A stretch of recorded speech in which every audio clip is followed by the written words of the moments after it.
नमस्कार। आकाशवाणी से प्रस्तुत है समाचार संध्या।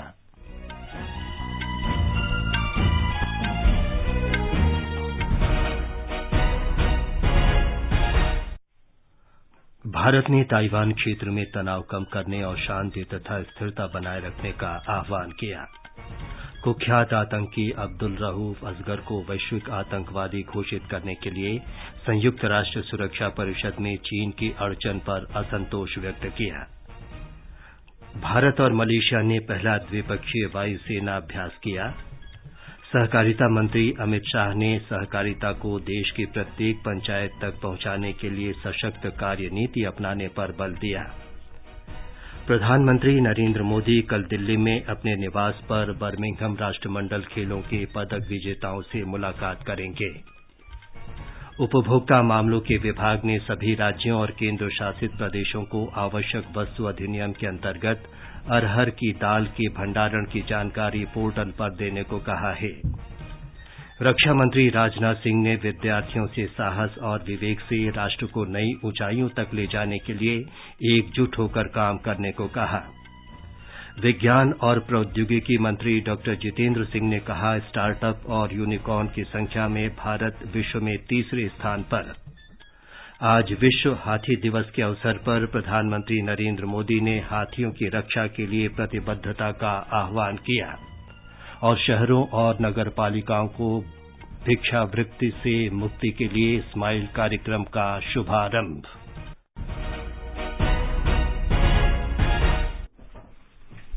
समाचार संध्या में मुकेश कुमार के साथ मैं विमलेंदु पांडे। भारत ने ताइवान के घटनाक्रम पर चिंता व्यक्त की है और कहा है कि क्षेत्र में शांति और स्थिरता बनाए रखने के लिए तनाव कम करने के प्रयास किए जाने चाहिए। विदेश मंत्रालय के प्रवक्ता अरिंदम बागची ने संवाददाताओं से कहा कि अन्य देशों की तरह भारत भी ताइवान के घटनाक्रम से चिंतित है। उन्होंने कहा कि मौजूदा स्थिति में बदलाव के लिए संयम बरतने और एकतरफा कार्रवाई से बचने की आवश्यकता है। Like many other countries, India too is concerned at recent developments.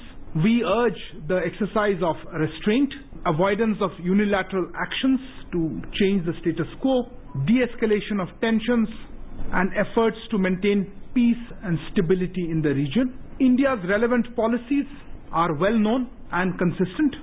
They do not require reiteration. Bharat ने जैश-ए मोहम्मद सरगना मसूद अजहर के भाई अब्दुल रऊफ असगर और पाकिस्तान स्थित प्रतिबंधित आतंकी समूह के कुख्यात आतंकी को वैश्विक आतंकवादी घोषित करने के लिए संयुक्त राष्ट्र सुरक्षा परिषद में चीन की तकनीकी अड़चन पर असंतोष व्यक्त किया है। श्री बागची ने कहा कि ये खेदजनक है कि दुनिया के कुछ कुख्यात आतंकवादियों से संबंधित वास्तविक और साक्ष्य आधारित प्रस्तावों को रोका गया है। उन्होंने कहा कि यह दुर्भाग्यपूर्ण है कि आतंकवाद के खिलाफ सामूहिक लड़ाई पर अंतर्राष्ट्रीय समुदाय एक स्वर में बोलने में असमर्थ है। श्री बागची ने कहा कि आतंकवाद से निपटने में दोहरे मानदंड नहीं अपनाए जाने चाहिए और बिना कोई औचित्य बताए ऐसे प्रस्ताव को रोका नहीं जाना चाहिए। There should be no double standards in dealing with terrorists. The practice of placing holds and blocks without giving any justification must end. It is most regrettable that genuine and evidence-based listing proposals pertaining to some of the most notorious terrorists in the world are being placed on hold. Double standards and continuing politicization have rendered the credibility of the Sanctions Committee regime at an all-time low. संयुक्त सैन्य अभ्यास उदर शक्ति में भाग लेने के लिए भारतीय वायुसेना की टुकड़ी आज मलेशिया के लिए रवाना हुई। भारतीय वायुसेना और रॉयल मलेशियन एयरफोर्स के बीच ये पहला द्विपक्षीय सैन्य अभ्यास है। वायुसेना इस अभ्यास में सुखोई 30, MKI और C-17 विमानों के साथ, जबकि मलेशियाई वायुसेना सुखोई 30, MKM विमानों के साथ अभ्यास में शामिल होगी। 4 दिन के दौरान दोनों देशों की वायुसेना विभिन्न प्रकार के युद्धाभ्यास करेगी। सहकारिता मंत्री अमित शाह ने सहकारिता को देश की प्रत्येक पंचायत तक ले जाने के लिए विभिन्न कार्यनीति अपनाने की आवश्यकता पर बल दिया है। नई दिल्ली में ग्रामीण सहकारी बैंकों के राष्ट्रीय सम्मेलन में उन्होंने कहा कि प्रत्येक पंचायत में प्राथमिक कृषि ऋण सोसाइटी टैक्स के लिए 5 वर्ष की कार्यनीति बनाने की जरूरत है। श्री शाह ने कहा कि सरकार ने इन संस्थाओं की कामकाज की दक्षता बढ़ाने, पारदर्शिता और जवाबदेही लाने के लिए पैक्स के कंप्यूटरीकरण को स्वीकृति दी है। सबसे पहली योजना भारत सरकार ने सहकारिता मंत्रालय बनने के बाद लाई है कि पैक्स को कंप्यूटराइज कर दिया जाए। पैक्स, डिस्ट्रिक्ट कोऑपरेटिव बैंक और स्टेट कोऑपरेटिव बैंक को ऑनलाइन जोड़ दिया। अगर पैक्स को कंप्यूटराइज करेंगे तो उसके ह्यूमन रिसोर्सेज का, इसके मानव संसाधन बल का अपने आप अपग्रेडेशन हो जाएगा। पैक्स को अगर कंप्यूटराइज कर देंगे तो प्रूडेंशियल नॉर्म्स जो है फाइनेंस के, वो अपने आप पैक्स में अप्लाई हो जाएंगे। पैक्स को कंप्यूटराइज कर देंगे तो ऑडिट की सारी व्यवस्थाएं अपने आप आपकी अकाउंटिंग सिस्टम के अंदर आ जाएगी। अलर्ट भी जनरेट होना शुरू हो जाएंगे। सहकारिता मंत्री ने कहा कि देश की अर्थव्यवस्था के साथ ग्रामीण भारत को जोड़ने में ग्रामीण सहकारी बैंकों ने महत्वपूर्ण भूमिका निभाई है। उन्होंने कहा कि प्रधानमंत्री नरेंद्र मोदी का कार्यकाल सहकारी क्षेत्र के लिए सुनहरा अवसर है। मोदी जी का एक दृष्टिकोण है, विजन है। अगर समाज के अंतिम व्यक्ति तक अर्थतंत्र को पहुंचाना है, हमारे अर्थतंत्र के विकास के साथ साथ उसका भी विकास करना है, तो सहकारिता के अलावे, सहकारिता क्षेत्र के अलावे ये कोई नहीं कर सकता। श्री शाह ने चुनिंदा राज्य सहकारी बैंकों, जिला केंद्रीय सहकारी बैंकों अथवा प्राथमिक कृषि ऋण सोसाइटी को उत्कृष्ट कार्य निष्पादन के लिए पुरस्कृत किया। उन्होंने सेवा के 100 वर्ष पूरे करने के लिए कुछ लघु अवधि सहकारी ऋण संस्थानों को भी सम्मानित किया। प्रधानमंत्री नरेंद्र मोदी कल दिन में 11 बजे दिल्ली में अपने निवास पर बर्मिंघम राष्ट्रमंडल खेलों के सभी पदक विजेताओं से मुलाकात करेंगे। इस बार भारतीय खिलाड़ियों ने 22 स्वर्ण, 16 रजत और 23 कांस्य सहित कुल 61 पदक जीते हैं। इन खेलों में लगभग 200 भारतीय खिलाड़ियों ने 16 विभिन्न खेलों में शामिल हुए थे। रक्षा मंत्री राजनाथ सिंह ने आज नई दिल्ली में राष्ट्रमंडल खेलों में पदक जीतने वाले सशस्त्र बलों के जवानों से बातचीत की। श्री सिंह ने देश को गौरवान्वित करने में उनके उत्कृष्ट प्रदर्शन की सराहना की। रक्षा मंत्री ने जवानों को भविष्य के सभी खेल आयोजनों में इसी तरह का प्रदर्शन करने के लिए प्रोत्साहित किया। 28 जुलाई से 8 अगस्त के बीच ब्रिटेन के बर्मिंघम में राष्ट्रमंडल खेलों में तीनों सेनाओं के 31 सैनिकों ने भाग लिया था। इनमें से 15 खिलाड़ियों ने 6 स्वर्ण, 4 रजत और 5 कांस्य पदक जीते। उपभोक्ता कार्य विभाग ने आज सभी राज्यों और केंद्र शासित प्रदेशों को आवश्यक वस्तु अधिनियम 1955 के अंतर्गत अरहर दाल के भंडारण की जानकारी, निगरानी तथा उसके सत्यापन के निर्देश दिए हैं। राज्यों और केंद्र शासित प्रदेशों को भंडारण की जानकारी उपभोक्ता कार्य विभाग के ऑनलाइन निगरानी पोर्टल पर साप्ताहिक रूप से देने के लिए कहा गया है। उपभोक्ता खाद्य और सार्वजनिक वितरण मंत्रालय ने विज्ञप्ति में कहा है कि अरहर की दाल की जमाखोरी की खबर मिली है। रक्षा मंत्री राजनाथ सिंह ने विद्यार्थियों से साहस और विवेक से राष्ट्र को नई ऊंचाइयों तक ले जाने के लिए एकजुटता से काम करने को कहा है। श्री सिंह ने आज नई दिल्ली में वीर गाथा प्रतियोगिता के 25 विजेताओं को सम्मानित करते हुए उनकी रचनात्मक उमंग और उत्साह की सराहना की। आप सबने जो कुछ भी हमारे बहादुर जवानों के बारे में लिखा है, वो आपकी इंट्रीज को मैंने जानने की कोशिश की है। ये कोई भी आपकी इंट्रीज को देखेगा तो निश्चित रूप से उसे बहुत ही सुखद आश्चर्य होगा। हमारे बच्चे इतने क्रिएटिव हैं। सचमुच बच्चों में आपकी जो क्रिएटिविटी है उसके लिए मैं आपको अपनी तरफ से हार्दिक बधाई देता हूँ। मुझे आप लोगों की पेंटिंग, पोएम, ऐसे और वीडियोज में देखने को मिली। मुझे आजादी की लड़ाई से लेकर आज तक की यात्रा दिखाई दी आपकी इंट्रीज में। इस यात्रा में कितने वीरों ने अपना सर्वस्व बलिदान देते हुए भारत मां के आन बान और शान की रक्षा की, यह दिखाई दी आप सबकी इंट्रीज में। रक्षा मंत्री ने कहा कि प्रविष्टियों में सरदार भगत सिंह, चंद्रशेखर आजाद और खुदीराम बोस जैसे स्वतंत्रता सेनानियों के बलिदान और साहस का रोचक चित्रण किया गया है। आजादी का अमृत महोत्सव के अंतर्गत वीरगाथा कार्यक्रम आयोजित किया गया है, जिसका उद्देश्य बच्चों में सशस्त्र बलों के बलिदान और वीरता के बारे में जागरूकता लाना है।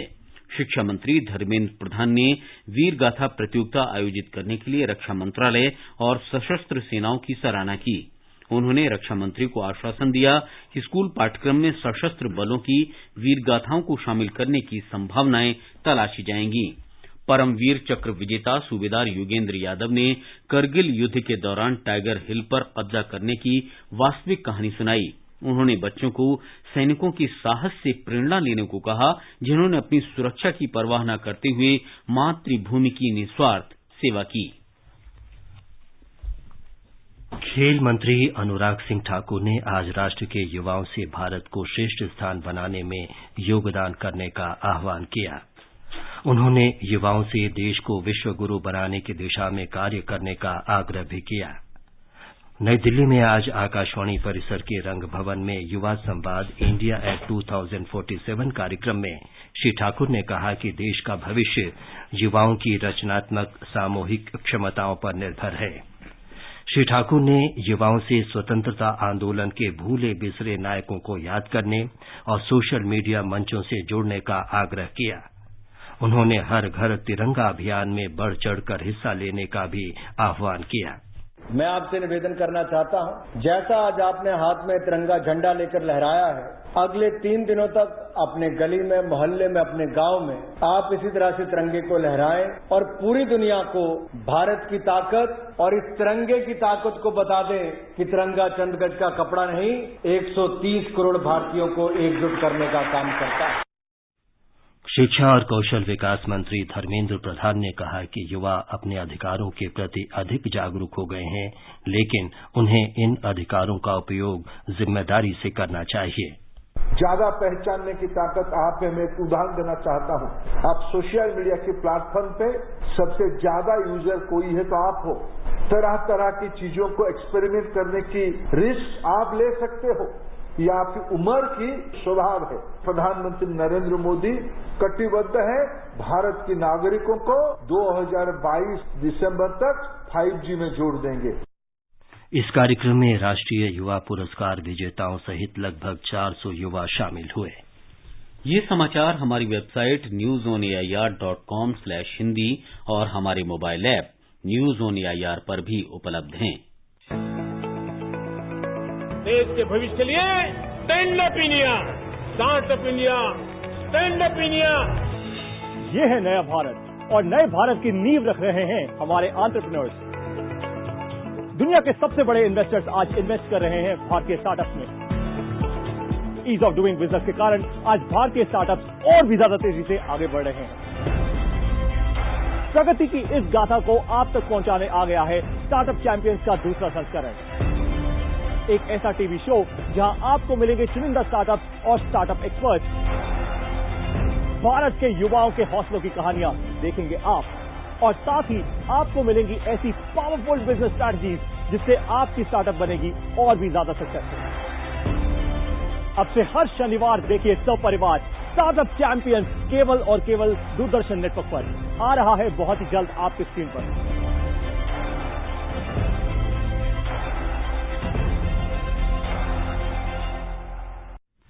समाचार संध्या में आपका फिर स्वागत है।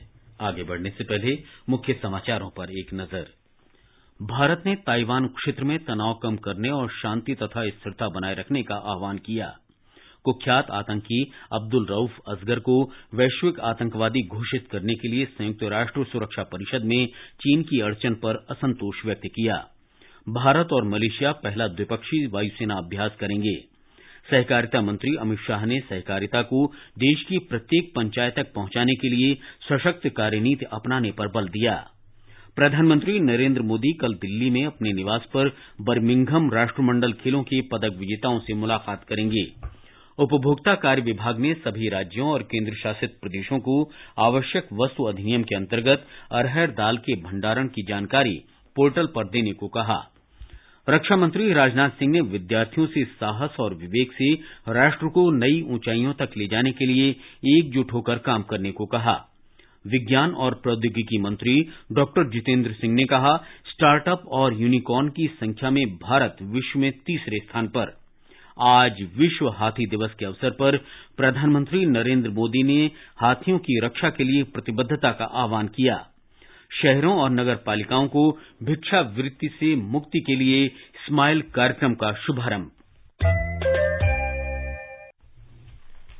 विज्ञान और प्रौद्योगिकी मंत्री डॉक्टर जितेंद्र सिंह ने कहा है कि स्टार्टअप और यूनिकॉर्न की संख्या के मामले में भारत विश्व में तीसरे स्थान पर है। उन्होंने कहा कि इस समय भारत में 105 यूनिकॉर्न हैं, जिनमें से 44 की स्थापना 2021 में और 19 की 2022 में की गई है। दिल्ली में डीएसटी स्टार्टअप उत्सव समारोह में डॉक्टर सिंह ने कहा कि वर्तमान दशक में भारतीय विज्ञान प्रौद्योगिकी और नवाचार में एक बड़ा बदलाव आ सकता है। उन्होंने कहा कि भारत की आजादी के 75वें वर्ष में स्टार्टअप की संख्या 75,000 हो गई है। ये स्टार्टअप न केवल महानगरों या बड़े शहरों में हैं, बल्कि छोटे शहरों में भी इनकी स्थापना की गई है। 49% स्टार्टअप द्वितीय और तृतीय श्रेणी के शहरों में हैं। गृह मंत्री अमित शाह ने आपराधिक मामलों की उत्कृष्ट जांच करने के लिए 151 पुलिसकर्मियों को पदक से सम्मानित किया। इस पुरस्कार की शुरुआत 2018 में अपराधों की जांच में पेशेवर उत्कृष्ट मानक बनाए रखने को प्रोत्साहन देने के लिए की गई थी।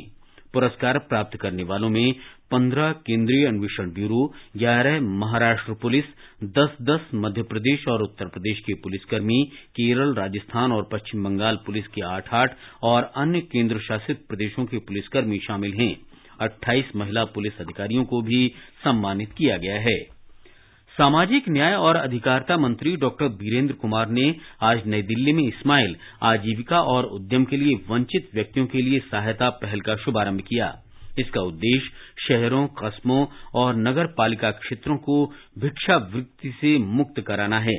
इसके अलावा संबद्ध पक्षों की समन्वित कार्रवाई के माध्यम से भिखारियों के व्यापक पुनर्वास की रणनीति बनाना भी है।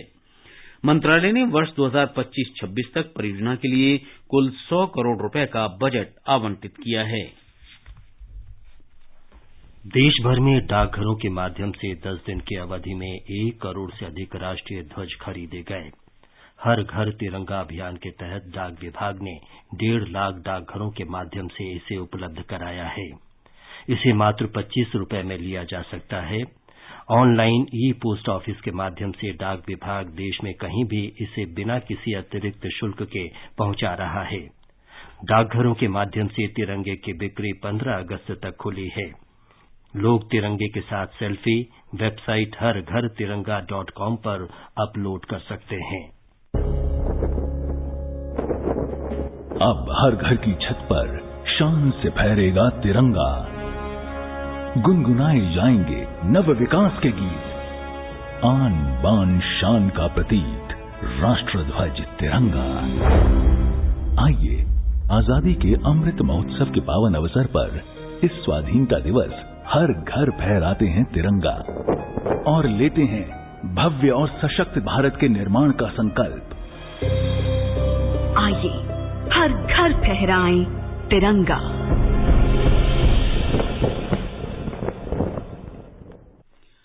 आजादी का अमृत महोत्सव श्रृंखला और हर घर तिरंगा अभियान के अंतर्गत आकाशवाणी का समाचार सेवा प्रभाग आज एक विशेष कार्यक्रम शान तिरंगा प्रसारित करेगा।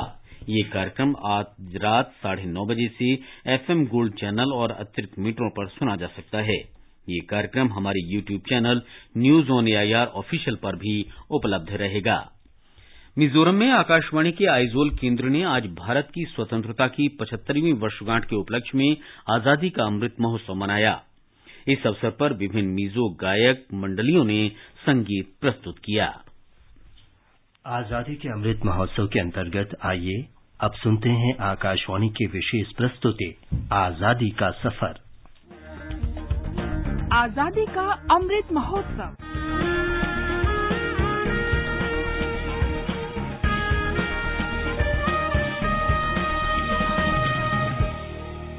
आजादी का सफर आकाशवाणी समाचार के साथ एक राष्ट्र का उदय। भारत का गौरवशाली स्वतंत्रता संग्राम आधुनिक विश्व में घटित महानतम संघर्षों में एक है। आकाशवाणी समाचार रोज आपके लिए लेकर आता है इस स्वतंत्रता आंदोलन की एक झलक।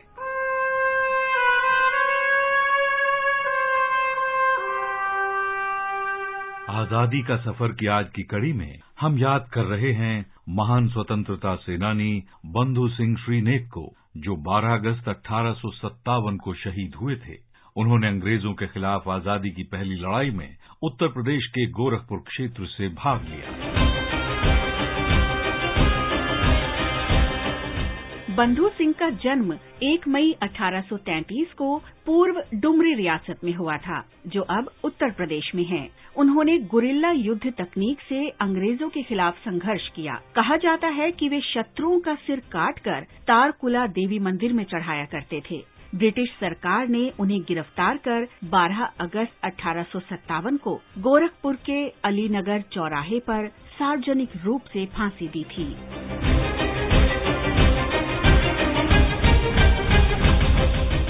बताया जाता है कि फांसी देने वाला जल्लाद उन्हें फांसी देने में 7 बार नाकाम रहा, क्योंकि तारकुला देवी की महिमा से रस्सी बार बार टूट जाती थी। जब बंधु सिंह ने तारकुला देवी से स्वयं प्रार्थना की, तब जाकर 8वीं बार में जल्लाद को सफलता मिली। उत्तर प्रदेश के चौरी चौरा में तारकुला देवी के मंदिर के निकट शहीद बंधु सिंह के सम्मान में एक स्मारक बनाया गया है, जहां हर साल मेला लगता है और लोग देश के इस महान सपूत को श्रद्धा सुमन अर्पित करते हैं। इस महान स्वतंत्रता सेनानी को आकाशवाणी समाचार का शत शत नमन।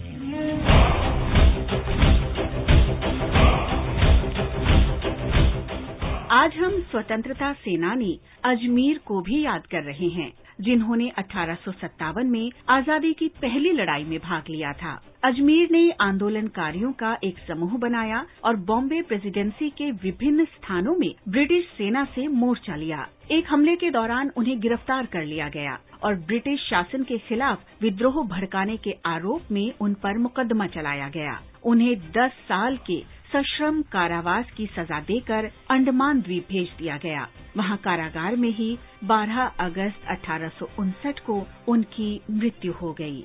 इस महान देशभक्त को हमारी भावभीनी श्रद्धांजलि।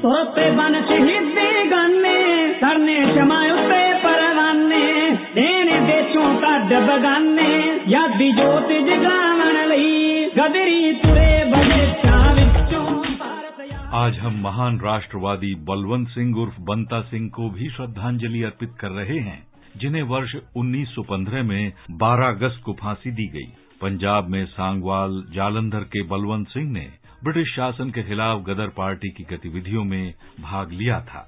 1914 में उन्होंने वापस आने वाले प्रवासियों का एक समूह गठित किया और दिसंबर 1914 और जनवरी 1915 के दौरान जालंधर में ब्रिटिश राज के खिलाफ 2 हमले किए। पुलिस ने उनके घर की तलाशी ली और भारी मात्रा में क्रांतिकारी साहित्य बरामद किया।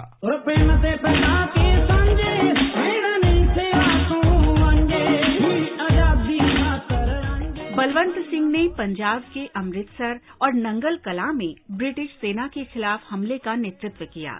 जुलाई 1915 में उन्हें गिरफ्तार कर लिया गया और उसी साल 12 अगस्त को फांसी दे दी गई। इस महान शहीद को आकाशवाणी समाचार की भावभीनी श्रद्धांजलि। या साथी बना अनसाथ करा रे, मातृभूमि ही आज पुकारे, जागृत हो न कंकण बांधू, दिवस रात्र।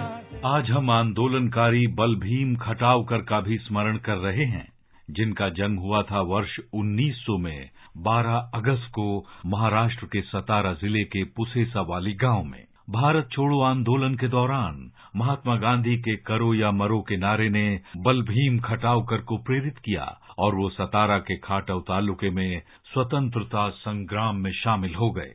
9 सितंबर 1942 को उन्होंने परशुराम घारगे के नेतृत्व में 2000 लोगों के विरोध प्रदर्शन में भाग लिया।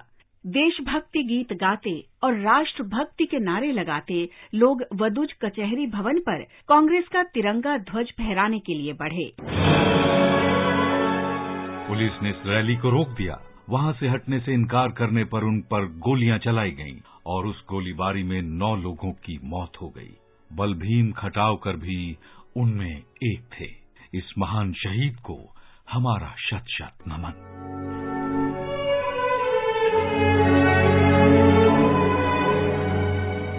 आज हम भारत छोड़ो आंदोलन में शामिल मध्य प्रदेश के रीवा जिले के विद्यार्थी आंदोलनकारी लाल पद्मधर सिंह को भी याद कर रहे हैं।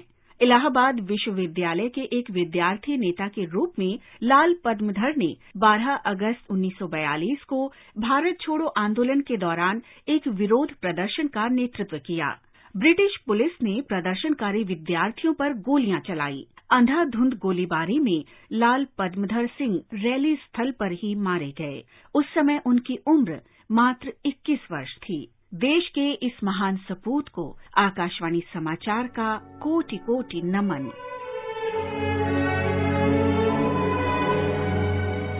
और अब आकाशवाणी समाचार के साथ आजादी का सफर की ये कड़ी संपन्न होती है। कल फिर मिलेंगे एक नई कड़ी के साथ।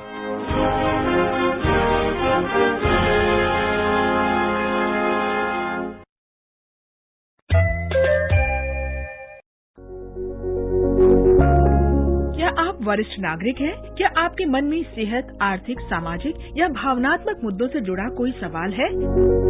आकाशवाणी आपके लिए लेकर आया है कार्यक्रम एक कदम और बुजुर्गों के लिए, हर रविवार रात 9:30 बजे FM गोल्ड पर। आप अपने सवाल हमें व्हाट्सएप नंबर 9289094044 पर भेज सकते हैं या इस पते पर ईमेल कर सकते हैं एक कदम और airnews@gmail.com। आज विश्व हाथी दिवस है। प्रधानमंत्री नरेंद्र मोदी ने हाथियों की रक्षा के लिए प्रतिबद्धता का आह्वान किया है। उन्होंने कहा कि भारत में एशियाई हाथियों का लगभग 60% हिस्सा मौजूद है। श्री मोदी ने पिछले 8 वर्षों में हाथियों की संख्या में वृद्धि पर प्रसन्नता व्यक्त की है। उन्होंने हाथियों की रक्षा करने वाले सभी लोगों की सराहना भी की। कन्नड़ भाषा के प्रसिद्ध पार्श्व गायक शिवमोगा सुबन्ना का कल रात बेंगलुरु में निधन हो गया। वो 83 वर्ष के थे। दशकों तक कन्नड़ संगीत से जुड़े रहे सुबन्ना पहले कन्नड़ गायक थे जिन्हें राष्ट्रीय पुरस्कार से सम्मानित किया गया। प्रधानमंत्री नरेंद्र मोदी ने उनके निधन पर दुख व्यक्त किया है। श्री मोदी ने कन्नड़ काव्य को वर्तमान पीढ़ी से जोड़ने के उनके प्रयासों की सराहना की। देश का वस्तु और सेवा निर्यात पिछले महीने जुलाई में कुल मिलाकर बढ़त पर रहा। निर्यात में पिछले वर्ष के इसी महीने के मुकाबले 11.51% की वृद्धि दर्ज की गई। पिछले महीने अनुमानित निर्यात 61 अरब 18 करोड़ डॉलर रहा। हालांकि पिछले वर्ष की तुलना में इस महीने कुल आयात में 42.90% की वृद्धि दर्ज की गई। देश का पिछले महीने में निर्यात अनुमानित 82 अरब 22 करोड़ डॉलर रहा। जम्मू कश्मीर में वार्षिक अमरनाथ जी यात्रा संपन्न हो गई है। देश के विभिन्न हिस्सों से आए 3 लाख से अधिक श्रद्धालुओं ने हिम शिवलिंग के दर्शन किए। उपराज्यपाल मनोज सिन्हा ने यात्रा संपन्न होने पर पूजा में भाग लिया। पवित्र छड़ी मुबारक के संरक्षक महंत दीपेंद्र गिरी ने आज सवेरे पूजा अर्चना की। पवित्र गुफा में वैदिक मंत्रोच्चार के बीच आसपास का पूरा वातावरण शंख ध्वनि से गुंजायमान हो गया। साधुओं का जत्था छड़ी मुबारक के साथ आया था और करीब 2 घंटे तक पूजा अर्चना चली। छड़ी मुबारक की रस्म के साथ वार्षिक अमरनाथ यात्रा संपन्न हो गई। अंत में मुख्य समाचार एक बार फिर। भारत ने ताइवान क्षेत्र में तनाव कम करने और शांति तथा स्थिरता बनाए रखने का आह्वान किया। कुख्यात आतंकी अब्दुल रऊफ असगर को वैश्विक आतंकवादी घोषित करने के लिए संयुक्त राष्ट्र सुरक्षा परिषद ने चीन की अड़चन पर असंतोष व्यक्त किया। भारत और मलेशिया पहला द्विपक्षीय वायुसेना अभ्यास करेंगे। सहकारिता मंत्री अमित शाह ने सहकारिता को देश की प्रत्येक पंचायत तक पहुंचाने के लिए सशक्त कार्य नीति अपनाने पर बल दिया। प्रधानमंत्री नरेंद्र मोदी कल दिल्ली में अपने निवास पर बर्मिंघम राष्ट्रमंडल खेलों के पदक विजेताओं से मुलाकात करेंगे।